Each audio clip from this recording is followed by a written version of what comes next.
علیکم ناظرین، پروگرام ہے یہ ہے تجزیہ راو منظر حیات کے ساتھ، اور میں ہوں آپ کی میزبان شمائلہ حسین۔ آج نئے موضوعات لے کر ہم حاضر ہوئے ہیں اور ان موضوعات پر ہم بات کریں گے راو منظر حیات صاحب سے۔ السلام علیکم سر۔ وعلیکم السلام جی۔ سر، سب سے ہاٹ ایشو تو آج کل ایک ہی ہے، اسرائیل اور پیلسٹین کی جی جنگ کا بالکل نام۔ بالکل ہے۔ تو سر، اس حوالے سے ایک طالب علم ہونے کے طور پر میرے ذہن میں سب سے پہلے جو سوال آتا ہے ہمیشہ وہ یہ ہے کہ حماس جو ہے وہ اتنے عرصے سے اسرائیل کے ساتھ برسر پیکار ہے، تو وہ 20-25 سالوں میں وہ جو یہ ایک جنگ اس نے ایک جاری رکھی ہے اس کے ساتھ، اسے اس سے فائدہ کیا ملا؟ بہت شکریہ جی۔ اصل میں ہمارے ملک میں کیونکہ جذباتیت بہت زیادہ ہے، ایموشنلزم ڈومینیٹ کرتا ہے ریشنالٹی کو، تو ہم لوگ حقیقت سننا پسند نہیں کرتے، اور اگر کوئی بندہ حقیقت پہ مبنی کوئی بیانیہ دے تو سب سے پہلے تو یہ کہا جاتا ہے کہ یہ جو ہے یہ این جی او کا نمائندہ ہے یا یہ اپنا کسی غیر ملکی ایجنڈے پہ کام کر رہا ہے، کیونکہ ہم سن نہیں سکتے، ہمارے اندر استطاعت نہیں ہے سچ سننے کی۔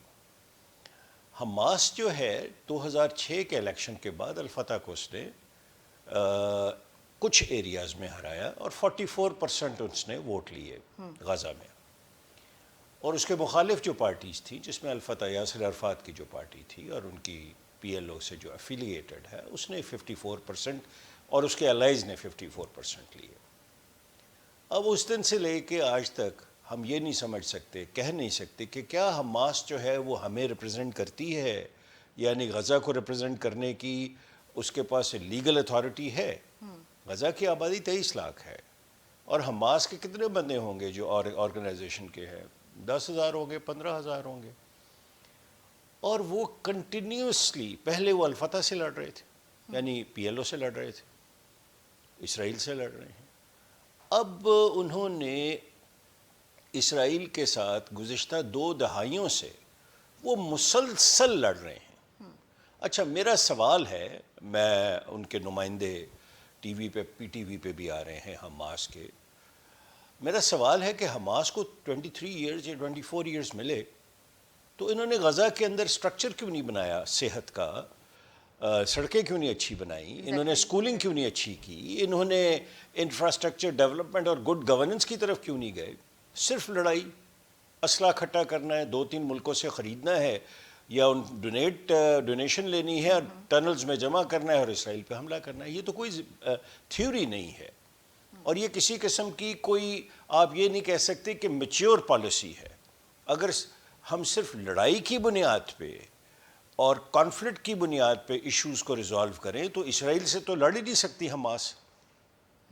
دیکھیے اسرائیل کی جو اس وقت سٹینڈنگ ہے ملیٹریلی، کوئی ان کا کمپیریزن نہیں ہے with Hamas. Hamas is a militant organisation, banned ہے امریکہ میں، مغرب میں۔ یہ اس کا ایک اینگل ہے، اور اس اینگل کے اوپر بات کرنی پاکستان میں ضروری ہے، کیونکہ ہم لوگ یہاں ایک سیگمنٹ کو فرشتہ بنا کے پیش کرتے ہیں اور دوسرے کو شیطان بنا کے پیش کرتے ہیں۔ اچھا، اب یہاں ہمارے ہاں یہ بھی فرق نہیں پتا کہ زائنزم اور جو سسٹم ہے اس میں کتنا فرق ہے۔ یہاں تو بات ہی نہیں ہوتی، یہاں تو کہتے ہیں یہودی ہے۔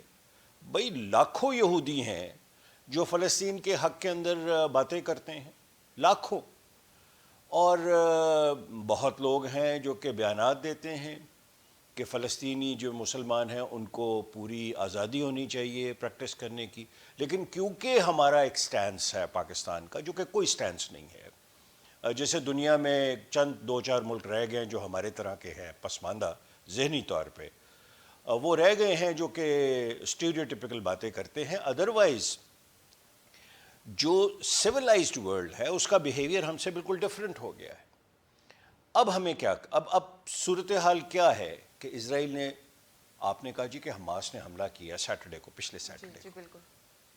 دنیا کی سب سے زیادہ سیٹلائٹس اسرائیل کے پاس ہیں مانیٹرنگ کے، الیکٹرانک گیجٹس ان کے پاس ہیں، ان کے پاس وہ مکمل سسٹم ہے جس سے آپ جیم کر سکتے تھے آنے جانے کو۔ ایسا ہے۔ میرا تو سوال یہ ہے کہ حماس کو کیا ٹریپ کیا گیا؟ کیا it is a honey trap? کہ حماس کو 8 گھنٹے کی ایک ونڈو اپرچونٹی دی گئی ہے اور کہا گیا ہے کہ آپ غزہ پہ اسرائیل پہ حملہ کر دیں اور اس میں آپ کو کچھ نہیں کہیں گے، اور اس کے بعد جو ہوگا، ہاں آپ 1000 بندہ مار دیں، اس کے بعد ہم اس ہلیں گے. کے بعد جو ہوگا وہ ہم آپ کو بتائیں گے کہ زندگی کیا چیز ہے. اور یہ میں نے 2 بندوں سے میں آپ کو ریفرنس کوٹ کر رہا ہوں. ایک سابقہ اسرائیلی امبیسڈر ڈینی، جس نے ہارڈ ٹاک میں اسٹیفنس BBC پہ اس نے انٹرویو دیا، اور اس میں اس نے فلسطینیوں کے متعلق ادنا بات کی جس کا مجھے دکھ ہے کہ اس نے کہا جی یہ تو انسان ہی نہیں ہے، میں اس کو ریزینٹ کرتا ہوں. لیکن اس کے ساتھ ساتھ جو منسٹر ہے ان کا ڈیفنس منسٹر، میں پروناؤنس نہیں کرتا اس کا مکمل یہودی جیوش ہبریو نام ہے، اس نے کہا ہے جی کہ یہ تو انسان ہی نہیں ہے پیلسٹینینز، تو ہم انہیں پہنچا دیں گے، اب ہم انہیں وہ تکلیف دیں گے یہ پوری زندگی ہماری طرف دیکھنے کی جرت نہیں کریں گے. یعنی آپ یہ کہنا چاہتے ہیں کہ یہ ایک طرح کا ہنی ٹریپ تھا مسلمانوں کے قتل عام کا موقع ملنے کے لیے. May be it is orchestrated by. دیکھیے دنیا میں اب دلیل اور عقل کے حساب سے چیزیں چلتی ہیں. اب وہ تو نہیں ہے کہ آپ 2 گھوڑے لیں اور آپ ایران کو فتح کر لیں جا کے، یا آپ عجم کو فتح کر لیں، یا آپ فارس کے اوپر حملہ کر دیں. اٹس اے کیلکولیٹڈ ورلڈ، اور یہ ورلڈ ٹیکنالوجی کی دنیا ہے.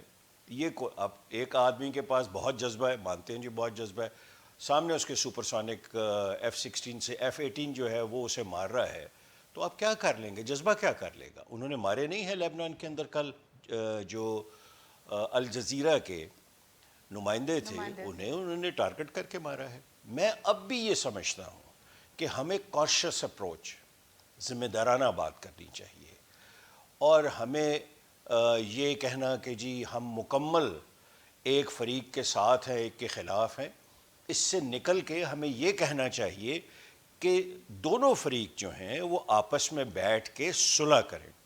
مسلمانوں کا فائدہ کس میں ہے؟ صلح میں فائدہ ہے یا جنگ میں فائدہ ہے؟ سر جو جذباتی عناصر تو پھر وہی جو جب سے یہ حماس نے حملہ کیا تھا تب سے یہ معاملہ چل رہے تھے کہ لوگ بہت خوش ہوئے. پاکستان سے بڑے لوگوں کو میں نے بڑے دانشوروں کو دیکھا بڑے خوش تھے، وہ جہاد کی آواز بلند کر رہے تھے کہ جی انہوں نے ہمت کی، کم از کم انہوں نے انقلاب کی کوشش تو کی، کم از کم انہوں نے اپنے انسان ہونے کا ثبوت تو دیا. اس طرح کی باتیں سامنے آ رہی تھیں.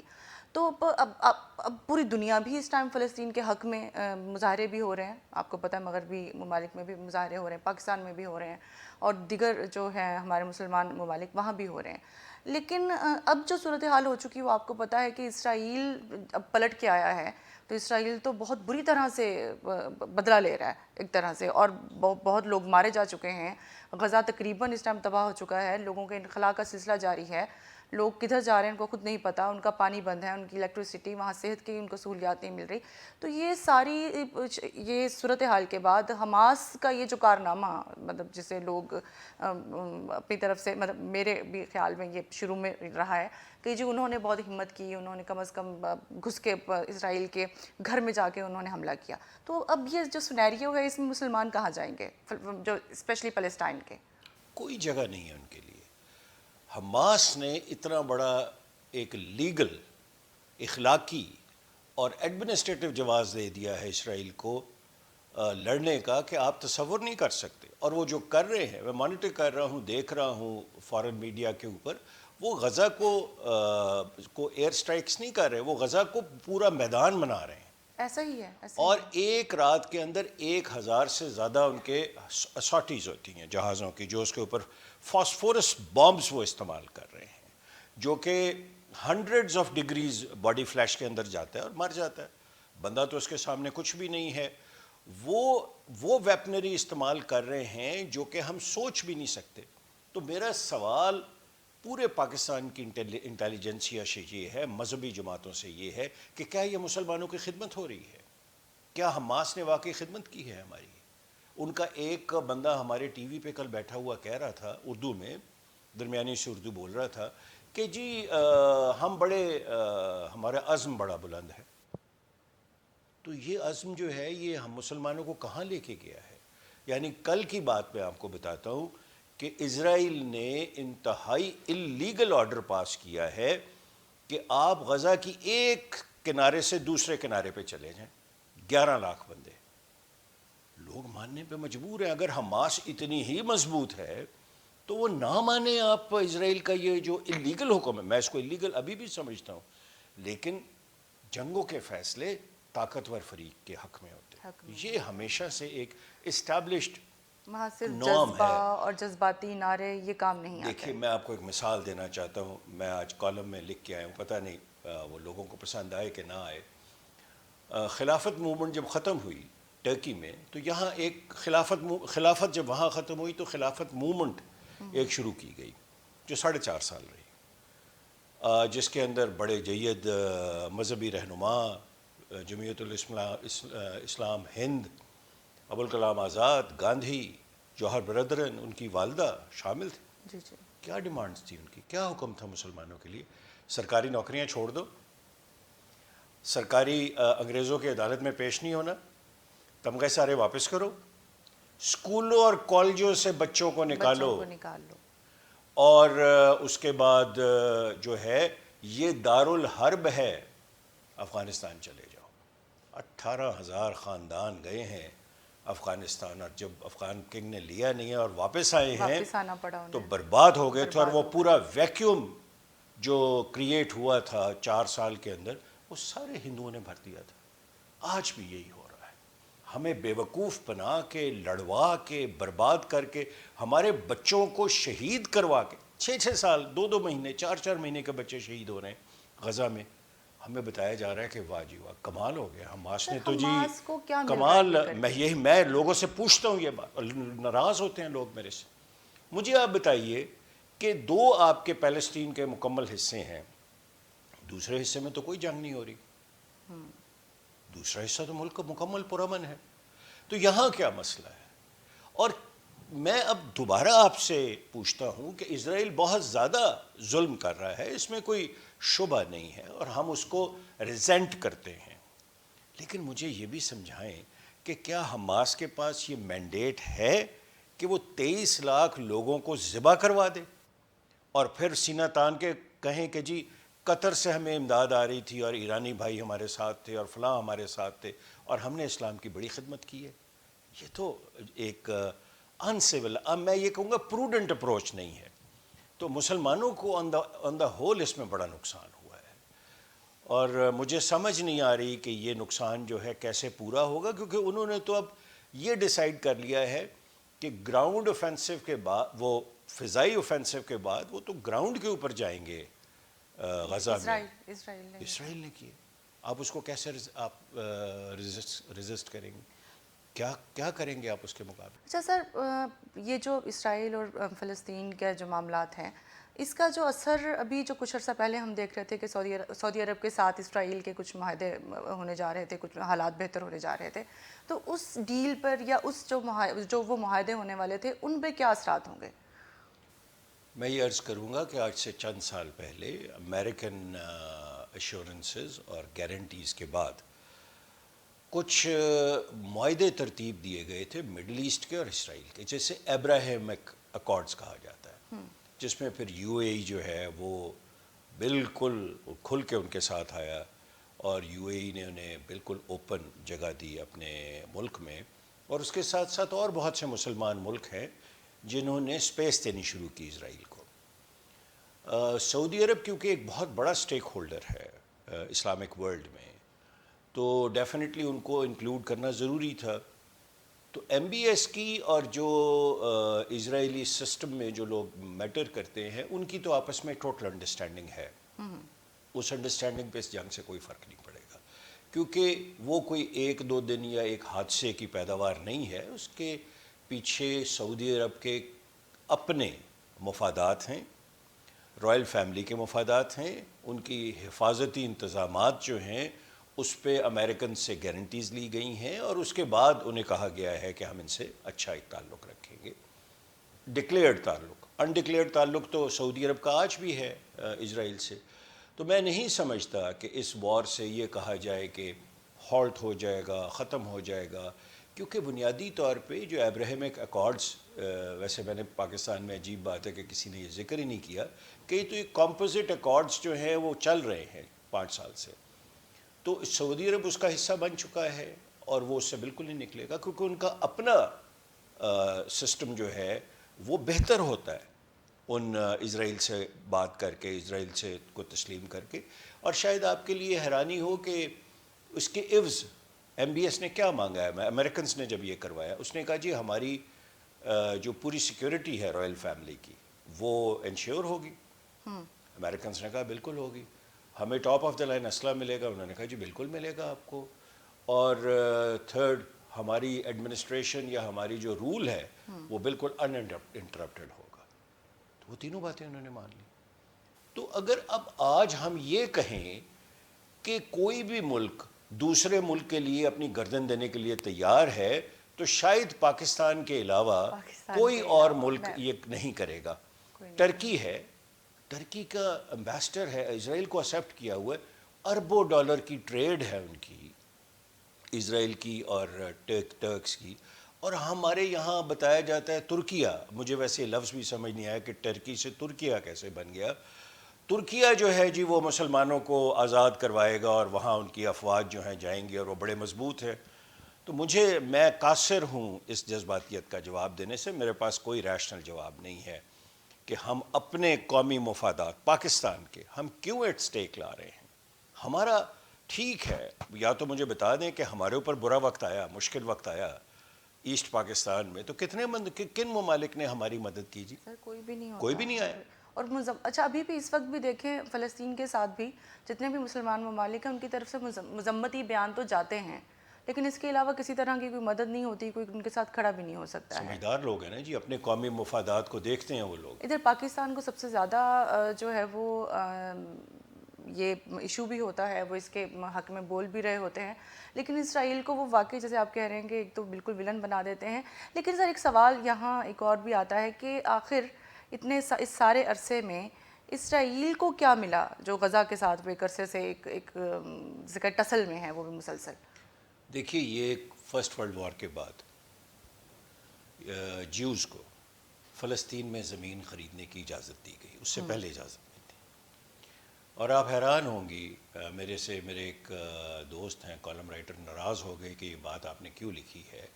فلسطینی مسلمانوں نے، ذمہ داروں نے، لینڈ لارڈز نے وہ زمین جو ہے جیوش کمپنیز کو دگنی سے تگنی پرائس پہ بیچی.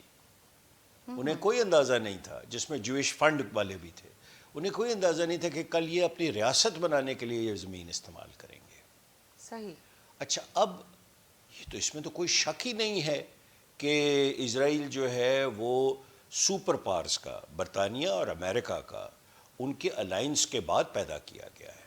اس میں تو کوئی شک نہیں ہے. کوئی شک نہیں ہے. اور اس کے اندر مسلم ورلڈ جو ہے، عرب ورلڈ، میں مسلم ورلڈ کا عرب ورلڈ جو ہے اس کے جذبات کی نمائندگی جو ہے یا ان کی پاسداری نہیں کی گئی.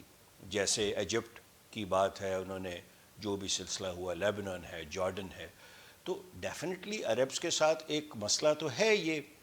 لیکن میں تو یہ سمجھنا چاہتا ہوں اور میں آپ سے رہنمائی چاہتا ہوں کہ کیا عرب ورلڈ یہ خود نہیں حل کر سکتے تھے؟ کرنا تو چاہیے، کرنا چاہیے تھا انہیں.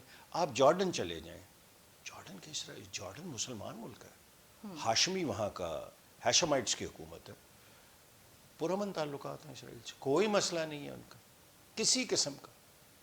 اور آپ ٹرکی کا میں نے آپ کو مثال دی، ٹرکی، اب سعودی عرب کی میں نے آپ کو گزارشات پیش کری، یو اے ای کی میں نے آپ کو گزارشات پیش کری. میں آج بھی یہ سمجھتا ہوں کہ عرب ورلڈ جو ہے وہ اتنی ڈیوائیڈڈ ہے اور اتنی کمزور ہے اس وقت ہر لحاظ سے کہ وہ کسی بھی سیریس معاملے کو ہینڈل کرنے کی استطاعت نہیں رکھتے. ایم بی ایس اب کوشش کر رہا ہے، وہ سمجھ گیا چیز کو کہ اگر ہم اسی پرانے موڈ میں چلتے رہے تو ہم نہیں گورنمنٹ چلا سکیں گے، ہم مارے جائیں گے سارے. سو اس نے ریڈیکل ڈیسیجنز کیے ہیں، بہت زیادہ ریڈیکل ڈیسیجنز، جس کے اندر ریاکشن ہوا ہے مسلمانوں میں. ایون پاکستان کے اندر ریاکشن ہوا ہے کہ سعودی عرب میں یہ اتنی جو اوپننس آ رہی ہے یہ کیسے آ رہی ہے. تو لیکن ایم بی ایس نے کہا جی میرے ملکی مفادات ہیں، میں تو کروں گا یہ. تو ہم کہتے ہیں نہیں، ہمارا قومی مفاد کوئی نہیں ہے، ہم چلیں گے جذباتیت، نعرے بازی اور جلوس، جلسے ابھی میں کل دیکھ رہا تھا کسی جگہ لکھا ہوا تھا کہ ایک ریلی بھی اس سے، تو مجھے یہ بتائیں ان سے کیا فرق پڑے گا؟ ان سے آپ کی فلسطینیوں کی کیا آپ خدمت کر لیں گے؟ مسلمانوں کی کیا خدمت کر لیں گے؟ اس بات کو اس طرح لے لیجئے آپ. تو مجھے خوشی ہوتی ہے اگر پاکستان کا پرائم منسٹر یہ کہتا کہ ریڈ کراس کے ذریعے ہم میڈیکل سپلائز غزہ کو سپلائی کر رہے ہیں. مجھے خوشی ہوتی ہے. کوئی میڈیکل سپلائز، ڈاکٹرز، پیرامیڈکس ہم ریڈ کراس کو دیں گے، وہ جائیں گے اور ان کی خدمت کریں گے. یہ ہوتا ہے ایک مدد کا طریقہ. صرف بیانات دے دینا ایئر کنڈیشن کمرے میں بیٹھ کے اور اپنی قیمتی گاڑی میں آ کے باتیں کر دینا، وہ تو ہم اللہ کے فضل سے مسلمان تو اس چیز میں خود بالکل سیلف سفیشینٹ ہے باتیں کرنے میں، بیانات دینے میں. سے اب ذہن میں آیا کہ نواز شریف صاحب بھی تشریف لا رہے ہیں 21 اکتوبر کو، وہ سنا ہے کہ لاہور ایئرپورٹ پہ لینڈ کریں گے. لیکن اس سے پہلے وہ جو سپریم کورٹ کا فیصلہ ہے، میں اس حوالے سے جاننا چاہوں گی کہ اس کے کیا اثرات ہوں گے نواز شریف صاحب کی سیاست پر؟ دیکھیں میاں صاحب ایک ڈیفیکلٹ پوزیشن میں جا چکے ہیں. سپریم کورٹ نے جو 7/8 ایک آدمی کی میجارٹی سے، بلکہ 2 کہنا چاہیے کیونکہ پھر وہ 8 اور 8 برابر ہو جاتے ہیں، جو فیصلہ کیا ہے اس میں انہوں نے امینڈمنٹ جو تھی اس کو ریٹروسپیکٹو، یعنی سابقہ پرائم منسٹر یا سابقہ ایسے لوگ جنہیں سزا ہو گئی ہے انہیں رائٹ آف اپیل نہیں دیا. اور یہ بہت سگنیفیکنٹ بات ہے کیونکہ مسلم لیگ پلے اس چیز پہ کر رہی تھی کہ، اور یہ جو پروسیجر کا ایکٹ تھا جو approved by a very very tiny parliament, 34 آدمی تھے اس وقت جس وقت یہ ایکٹ اپروو ہوا ہے، کوئی ڈیبیٹ نہیں ہوئی اس کے اوپر. تو اس کے اندر جو کرکس تھا کہ میاں نواز شریف صاحب اور جو لوگ ہیں ان کو ہم رائٹ آف اپیل دیں گے اور پھر اپنی مرضی سے فیصلہ کروا لیں گے، وہ نہیں ہو پایا. تو میاں نواز شریف صاحب کی مشکلات میں اضافہ ہو رہا ہے آہستہ آہستہ، اور اس میں مختلف باتیں اس وقت گردش کر رہی ہیں. ایک تو یہ ہے کہ یہ جو میاں صاحب کے ساتھ نیگیٹیوٹی ہو رہی ہے اس میں ان کے چھوٹے بھائی کا ہاتھ ہے، یہ کہا جا رہا ہے اس وقت، اور ذمہ دار لوگ کہہ رہے ہیں کیونکہ بہرحال ان کے چھوٹے بھائی جو ہیں وہ اسٹیبلشمنٹ کے بغل بچے ہیں، اور وہ خود کہتے ہیں کہ میں اسٹیبلشمنٹ کی سب سے قریبی انسان ہوں، کلیم کرتے ہیں، انہوں نے بیان دیا ہوا ہے. تو ایک تو یہ بھی ہے. دوسرا یہ ہے کہ میاں صاحب جب آئیں گے تو اکارڈنگ ٹو لا آپ کیا کریں گے، اس کے اوپر میں کلیئر ہوں کہ کچھ نہیں ہوگا. میاں صاحب کو بالکل سیف پیسج دیا جائے گا، ان کو کسی قسم کا کوئی پرابلم نہیں ہوگا. اور اگلا الیکشن کیا ہوتا ہے، کیسے ہوتا ہے، ہوتا بھی ہے کہ نہیں ہوتا، یہ ابھی بات کی بات ہے، ابھی تو بہت دور معاملات جا رہے ہیں. ابھی بھی انتخابات کہتے ہیں ہنوز دلی دور است. پاسبلٹی ہے، یہ ملک جو ہے یہ حیرت کدہ ہے، اس میں کوئی بھی کچھ بھی ہو سکتا ہے. جیل سے اٹھ کے بندے وزیر اعظم بنے ہیں اور وزیر اعظم ہاؤس سے وہ جیل گئے ہیں. تو یہ تو آپ کچھ بھی ایکسپیکٹ کریں سیاسی معاملات میں. اور میں بڑا کلیئر ہوں کہ یہاں کوئی اسٹریٹ یا کوئی سیاست کے معاملات میں سیدھی بات کرنا ناممکن ہو گیا ہے، اور دلیل کی بنیاد پہ تو آپ بات ہی نہیں کر سکتے. بہت شکریہ سر، آپ آج کی موضوعات پہ ہم نے بات کی، اور ٹائم سپین چونکہ کم ہوتا ہے، بہت سارے موضوعات ہیں، بہت ساری باتیں ہیں مزید سیکھنے کے لیے، کرنے کے لیے. بہرحال آج کے جو موضوعات تھے ناظرین، ہم نے ان پہ جو گفتگو کی، یقیناً آپ کو اس سے کچھ باتوں سے اختلافات بھی ہو سکتے ہیں، کچھ کو آپ حمایت بھی کریں گے، لیکن ہاں اگر بات نہیں کریں گے تو سوال جنم نہیں لے گا تو ہم جواب تلاش کرنے کی طرف بھی نہیں جائیں گے. ہمارے ساتھ رہیے، اگلے پروگرام تک انشاءاللہ دوبارہ حاضر ہوں گے نئے موضوعات لے کر. تب تک کے لیے اجازت دیجیے. شمائلہ حسین اور رام منظر حیات صاحب کو خدا حافظ.